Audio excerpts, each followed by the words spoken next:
राधे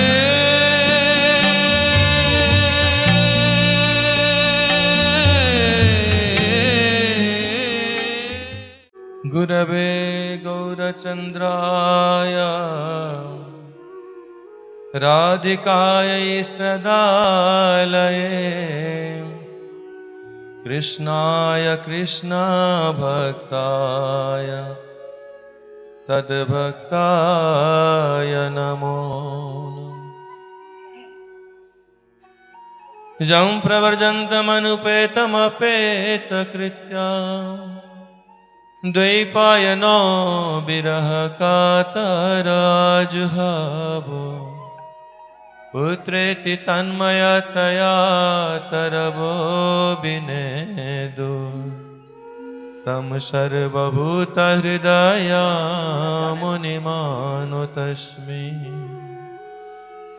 अङ्गश्यामलिमच्छटाभिरवितो मन्दीकृते इन्दीवरं जाड्यञ्जगुडरोचिषा विदधतं पट्टाम्बरसश्रियः बृन्दारण्यनिवासिनो हृदि लसधामाभिदामोदरम् राधास्कन्दनिवेशितो जलभुजं ध्यायेन् दामोदरम्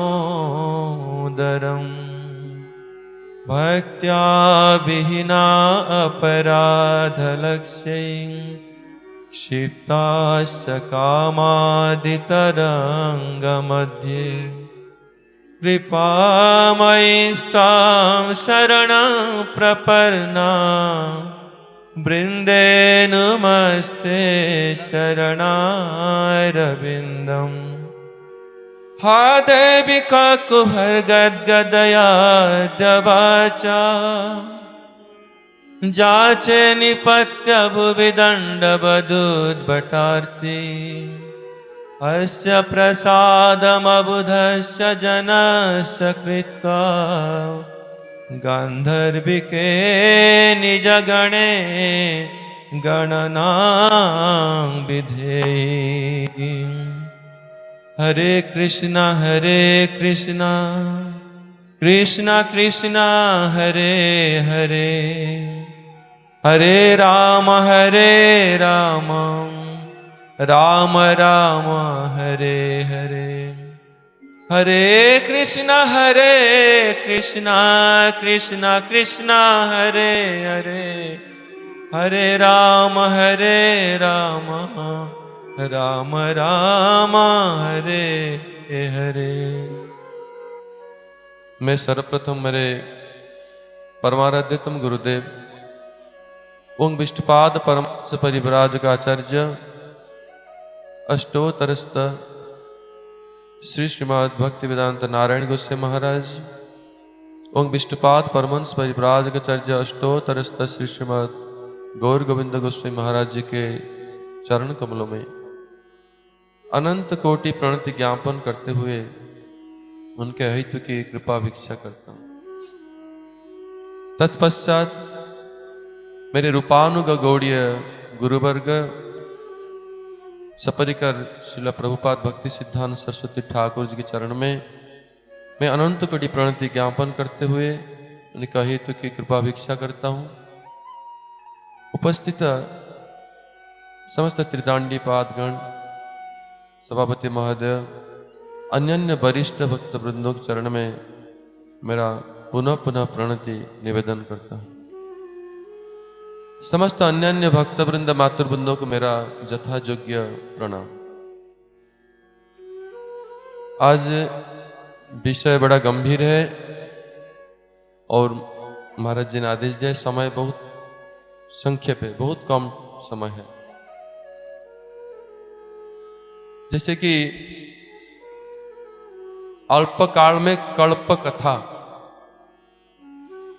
तो ये तो संभव नहीं है, लेकिन जो भी कुछ है हम लोग श्रवण किया है अपने गुरु महाराज जी और वैष्णव के मुख से, उसी को थोड़ा संक्षेप में मैं उपस्थापन करने की प्रयास करूंगा। आज दसम स्कंद है। ये दसम स्कंद में भगवान श्री कृष्ण का चरित्र है। आज भी है, काल भी है, उसी की चर्चा होगी। तो हम लोग ये समझ लेते हैं कि भगवान कृष्ण का आविर्भाव हुआ है। भगवान कृष्ण का जन्म हम लोग साधारण व्यक्ति ये समझते हैं भागवत पढ़ने पर भी कि कृष्ण मथुरा में जन्म लिए और वसुदेव जी ने कृष्ण को लेकर के गोकुल आए। लेकिन हमारे गोस्वामी लोग ऐसा नहीं कहते हैं। वही भागवत में भी प्रमाण दे करके उसको प्रमाणित करते हैं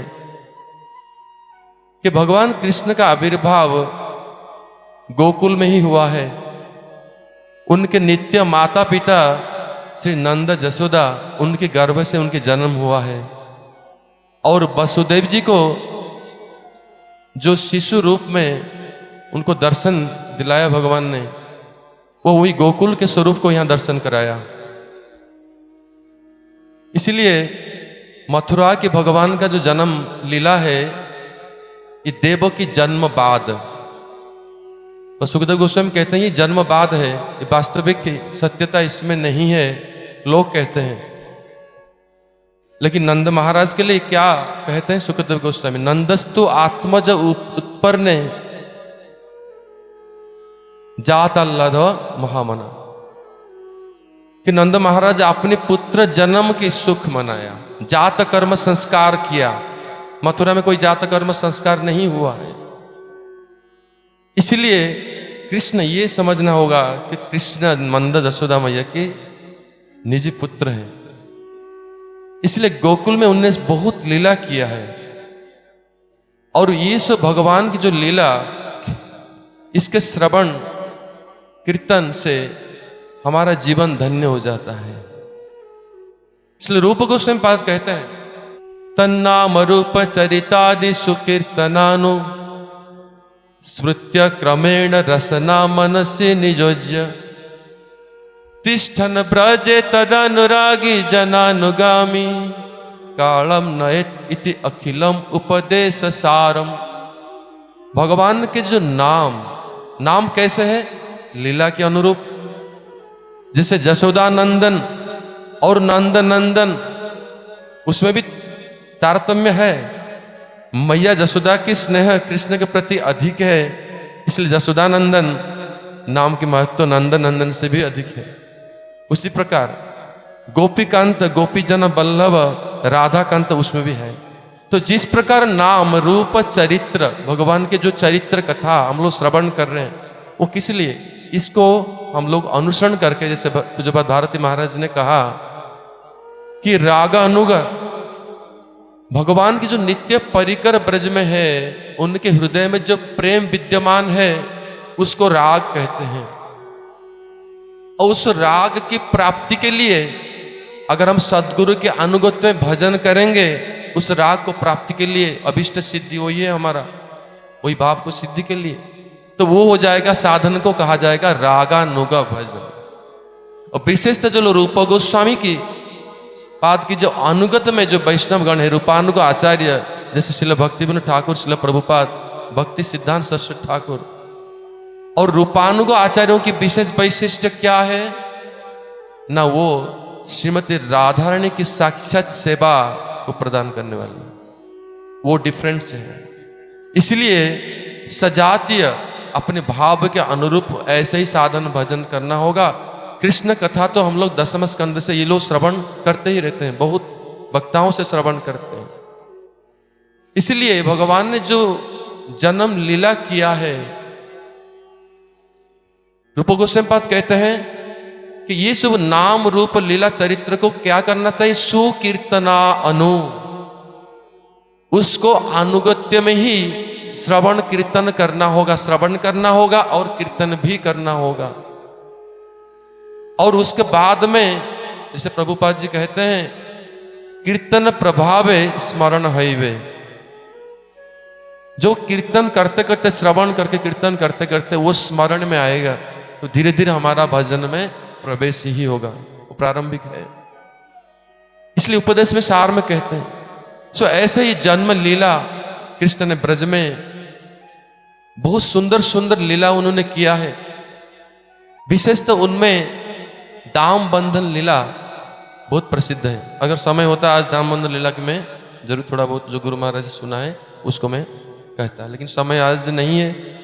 इतना ही श्रवण करिए कि कृष्ण ने ये दाम बंधन लीला, मैया जसोदा ने कृष्ण को जो बांध दिया रज्जू से, रस्सी से बांध लिया। किसको बांधा?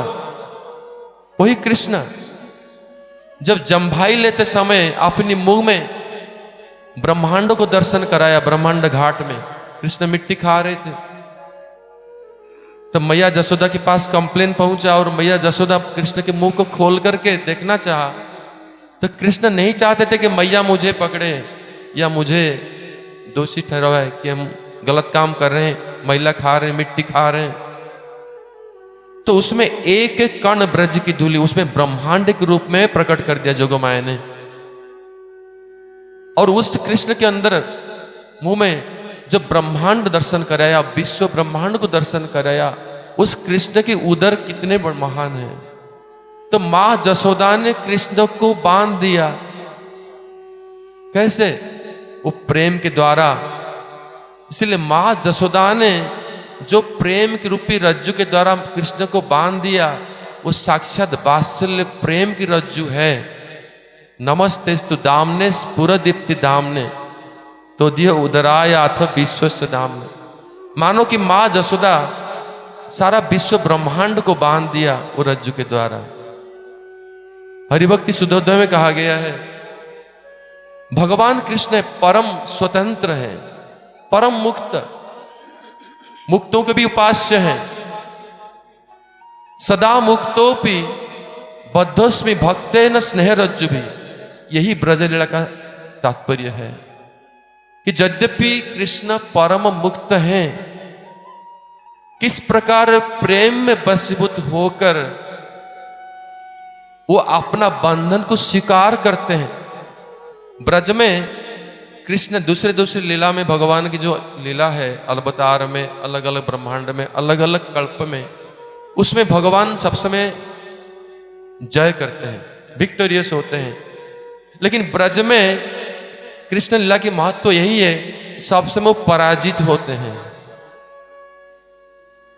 मातृस्थानीय जितना गोपियां हैं, जैसे पूज्यपाद सागर महाराज जी बोल रहे थे कि छाछ के लिए थोड़ा मट्ठा खिलाने के लिए, माखन के लिए कृष्ण को लोग नचाते थे, लड्डू दिखा करके तुम्हारे लिए हमारे लिए नाचो। कृष्ण नृत्य करते थे और छाछ के लिए भी नृत्य करते थे। इसलिए कृष्ण परब्रह्म होकर भी अपना भगवत्ता को पूर्ण रूप में भूल करके जोगमाया के प्रभाव से पूर्ण रूप में ये सुंदर माधुर्य लीला को ब्रज में प्रकट किया। और ये माधुर्य लीला के द्वारा अपना भक्त वश्यता को जगत में जताया कि मैं किस प्रकार भक्तों की अधीन हो जाता हूं। इति दृक्सुलीला भी आनंद कुंडे स्वगसम निमजंतमाख्यापयंतम। ऐसे सुंदर सुंदर लीलाओं के द्वारा पूरा ब्रज को प्रेम सागर में डुबो दिया। तदीय सित ज्ञेसु भक्ति जितत्वम। उनके जो अंतरंग प्रिय ब्रज के विशुद्ध परिकर हैं, उनके द्वारा किस प्रकार वो प्रेम में वशीभूत हैं, यही दिखाया। कृष्ण ब्रज में कोई जूता चप्पल नहीं पहने, गोचारण करने के लिए कृष्ण जाते हैं तो खाली पैर में, नंगे पैर जाते हैं। उनको गोचारण करना आवश्यक क्या है? क्योंकि वहां गोपियों के साथ स्वच्छंद विहार है, मिलन है, कुसुम सरोवर, राधा कुंड, और ये सब स्थान राधा कृष्ण के मिलन स्थान है। और यहां पूरा ब्रजमंडल है। और यहां विशेषतः जितने भी परिकर हैं उस सबके प्रेम वश्यता को स्वीकार किया है। लेकिन गोपियों की प्रेम के सदैव वो अधीन रहे। न पार ये हम निरबद्ध संजुजा स्वसाधु कृत्यम विभुदायुष पिबा। कृष्ण कहते हैं कि मैं कई गोपियां में कभी भी आपके ऋण से उऋण नहीं हो सकता, मैं सब समय चिर ऋणी ही रहूंगा। तो ऐसे कृष्ण गोपियों की प्रेम के आगे चिर ऋणी बन गए और श्रीमती राधारानी के प्रेम में नित्य वशीभूत, निरंतरं वशीकृतं प्रतीति नंद नंदने। और ये राधा कुंड क्या है? ये ब्रजलीला, गोकुल ब्रजलीला, गोवर्धन लीला और राधा कुंड लीला, ये सभी को इसलिए रूप गोस्वामी पाद एक गागर में सागर की भांति भर दिया एक श्लोक में। वैकुंठा जनितोपि मधुपुरी तत्रापि रासोत्सवात वृंदारण्य उदार पाणी रमणा तत्रापि गोवर्धन राधा कुंड यपि गोकुल प्रते प्रेमामृत आप्लावनात् कुर्जादस्य विराजते गिरितटे सेवाम विवेकी ना कह। जन्म लीला किया गोकुल में, बाल्य लीला किया, जन्म लीला किया और वृंदावन में रास रचाया, रसिक शेखर बने और वहां रस की चरम उत्कर्ष दिखाया। लेकिन गोवर्धन में उदार पाणी रमणात् सिर्फ अपने नित्य सिद्ध परिकरों के साथ, नित्य सिद्ध गोपियों के साथ रास रचाया। गोवर्धन में चंद्र सरोवर आदि अलग स्थान है, लीला स्थल। लेकिन राधा कुंड में वो रस का क्या आस्वादन किया कृष्ण ने, जो उन्होंने वृंदावन में एक भ्रमर बन करके कृष्ण मत्त भृंग केली फूल पुष्प वाटिका, जो कृष्ण गोपियों की मधुपान किया, मधुकर बन करके रास रचाया, वृंदावन में एक एक बूंद रस आस्वादन किया। और यहां विशेषकर अपने नित्य सिद्ध सजात, अपने स्वपक्ष विपक्ष सुहृदपक्ष तटस्थ पक्ष सब प्रकार की गोपियों के साथ, नित्य सिद्ध गोपियों के साथ गोवर्धन में रास रचाया। लेकिन राधा कुंड में, राधा कुंड यह भी गोकुलपते प्रेमामृत आप्लावनात्, राधा कुंड में उन्होंने कोई एक एक बूंद रस आस्वादन नहीं किया या एक बाल्टी में भरी रस आस्वादन नहीं किया। यहां रस की बाढ़ में, बन्या में कृष्ण डूब गए, कृष्ण बह गए टोटली, इसलिए आप्लावनात्। यहां राधा कुंड साक्षात श्रीमती राधा रानी है। राधा रानी के मादनाक्ष प्रेम की द्रवीभूत मूर्ति श्रीमती राधा कुंड है। और इस राधा कुंड में, इस राधा रानी के ये प्रेम बन्या में, रस में बिल्कुल कृष्ण डूब गए। यही ब्रजलीला का उत्कर्ष है। लेकिन इस ब्रजलीला के तात्पर्य को कृष्ण ने जगत को कैसे बताया? इसलिए भगवान ने ये उद्धव जी के उद्धव संवाद को जगत में प्रकट किया। अभी तो हम लोग सब श्रवण कर चुके हैं, मैं खाली सार रूप में उसको बता देता हूं, उसका जो शिक्षा है। एक तो ये जो उद्धव संवाद के अंदर सब ब्रजवासी, सब ब्रज परिकरों की प्रेम उत्कर्षता दिखाया। और तो बहुत सारी कथा है, तो कृष्ण क्यों नहीं लौट के आए? कंस को मारने के बाद नंद बाबा उधर प्रतीक्षा कर रहे थे मथुरा में। तो कृष्ण बलदेव आए, बाबा को बोले कि बाबा अभी हम यहां छोड़ के नहीं जा सकते हैं, अगर हम यहां छोड़ के जाते हैं तब क्या होगा?